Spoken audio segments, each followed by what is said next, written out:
Thanks to EA for sponsoring this video. Hey lovelies, it's Kate. Welcome back to another Sims 4 speed build. I got early access to the Sims 4 Adventure Awaits, and I'm so excited to show you how I created this mansion.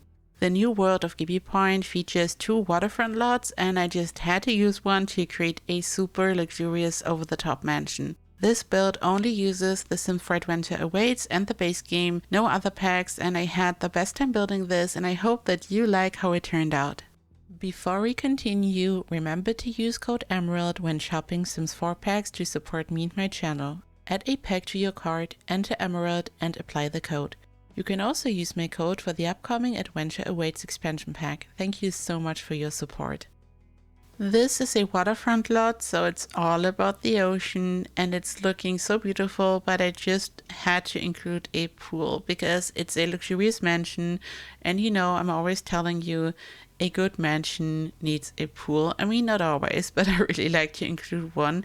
And you can here see how I'm trying to piece together what is supposed to be a round pool. And we actually got some round pool pieces in the base game, so you would think that this should be quite simple, but of course I had to make it difficult for me, and I decided to have a pool which is also curved inward, as you can see, and my idea was to have round rooms which I would then simply fill using the round pool shapes.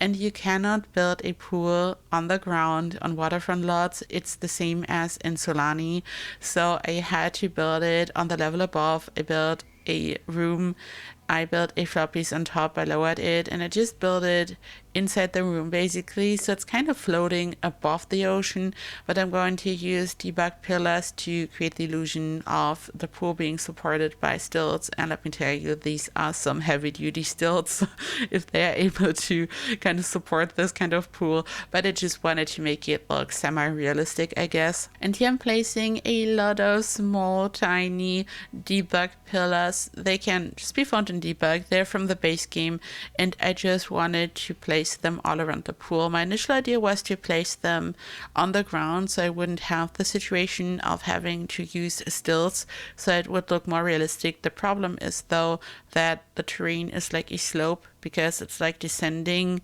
into the water, and then every single stilt would sit on a different level.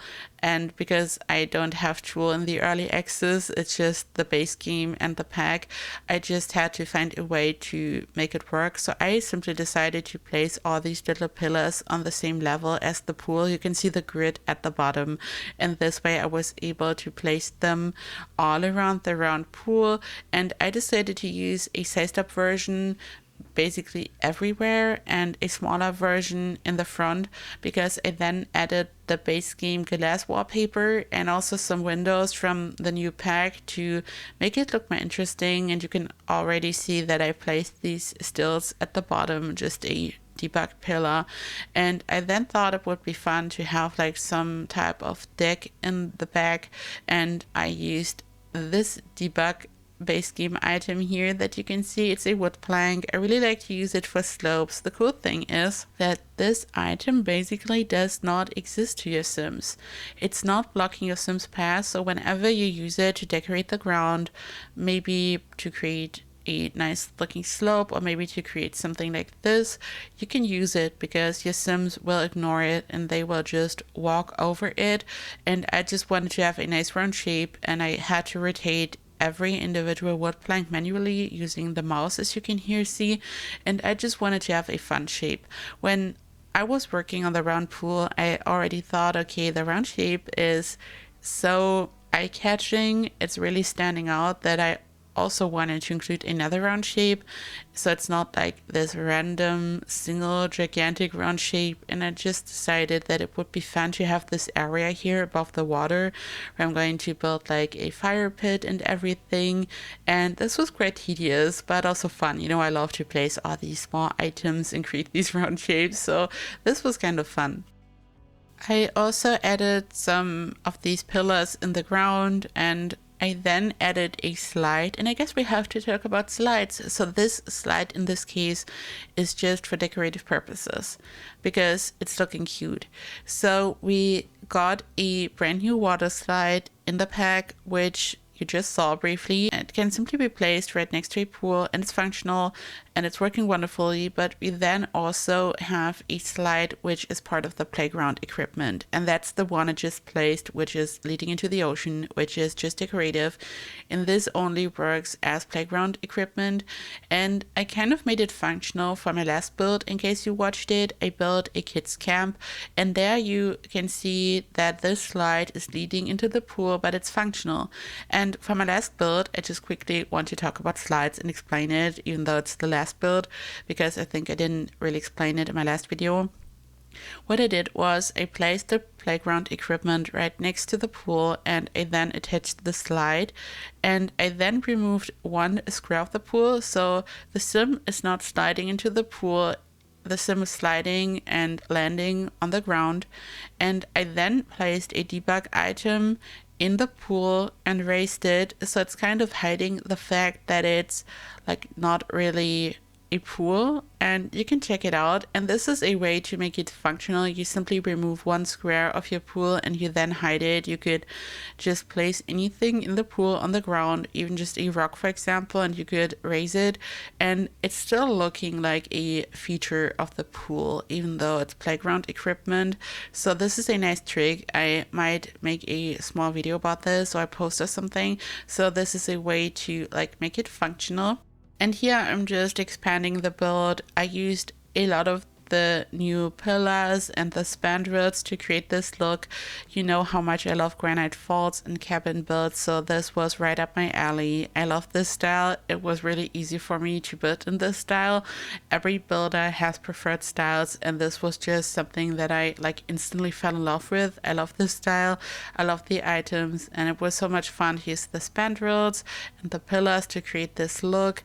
And I also used the base game wallpaper in different areas and added the new windows from the pack. We got so many fun new items. You can even build your own tents, which I'm also going to cover. There's like so much going on. We have a new roof swatch, which I've used here, which has a texture on both sides, the top and the bottom. Usually the roof swatches are white below and it's not looking very cute, but here we got this amazing roof swatch and also a second one which has the same feature. It has color on both sides, but this is the one which can be used for tents, and this is just so amazing. We have so many fun options in this pack, honestly. And here I'm just decorating the outside a bit. I wanted to include a really luxurious barbecue area, of course, and I then started to furnish.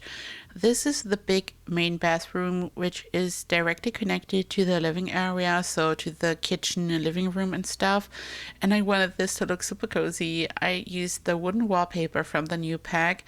And there are some candles in the pack, and I then combined them with base game candles and I just placed them so it's almost like a romantic kind of style. I just wanted this to look super cozy. I felt like it's such a beautiful mansion on a waterfront lot. I want this to be like a really cozy romantic getaway, almost like this type of vibe, and I just decided to use lots of candles. I also separated the toilet from the rest of the room.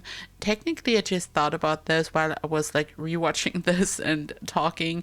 You could add a second door to the little room with the toilet, so the Sims could directly access the room from the outside without having to walk into the bathroom. And technically, if another Sim would be in the room to take a shower, this room would still be connected to the outside and the Sim could walk in and go to the toilet. And yeah, this would be cute, kind of. I just thought about this just for functionality and gameplay. You know, I never really do gameplay, but this could make sense, right?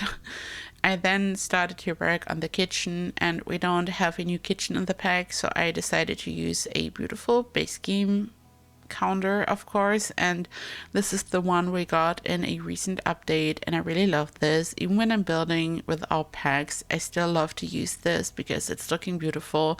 And at first I wasn't sure how many cabinets to use, because you know that I like to use a huge amount of cabinets and they are like stacked on top of each other, so the Sims would technically need a ladder to access them, but I toned it down a bit and I removed some. And I then just tried to make it rustic and cute. I placed a plant on top of the fridge and stuff, and I just wanted to make it really cozy. And I then thought it would make sense to have the dining room, of course, right next to the kitchen, so it's connected and it's really manageable for gameplay. And I also felt like having this huge window with the glass wallpaper would be beautiful for a dining area, so the Sims have a view when they sit down to have dinner, for example. And I really liked how the floor plan came along. You know, I always work on the exterior first and then try to figure out the floor plan, but it came along nicely and made a lot of sense. And I also wanted to have one of the new fireplaces right next to it. It's definitely one of those mansions where you have like multiple living rooms and like different areas to sit down and have a conversation, another area to sit down and watch TV, like this kind of vibe. Mansions always have all these living rooms and random areas to sit down and have a conversation. There's always a lot of stuff happening in a mansion like this, so I totally fit the space using like different living room areas. I think that this build makes sense as a regular residential home for like a rich Sim family, but you could also use it for going on vacation. There are a lot of options, definitely, and I'm going to add lots of screenshots at the end so you can really take a look at all the different rooms and the floor plan and stuff, because I only like included the most fun and important parts in the speed build itself. Otherwise this would have been so long. And here I'm working on one of the many living room areas I just mentioned. Yeah, I would love to hear from you in the comments. Do you like this build? Do you like what you've seen from the pack so far? I'm always excited to hear from you. And this video is slowly coming to an end. As I said, I will add so many screenshots so you can really check out what's going on here. And yeah, let me know if there's anything specific you would like to see with this pack. I had a lot of fun creating all these different builds, and there's more to come, but I'm always excited to hear if there's anything that you would specifically like to see. I'm also excited to build with this pack using all packs and to see what I can create. I'm always excited about this too. And yeah, here you can see all the screenshots. I hope you are doing so well. Thank you so much for watching, and I hope I see you in the next video. Bye bye.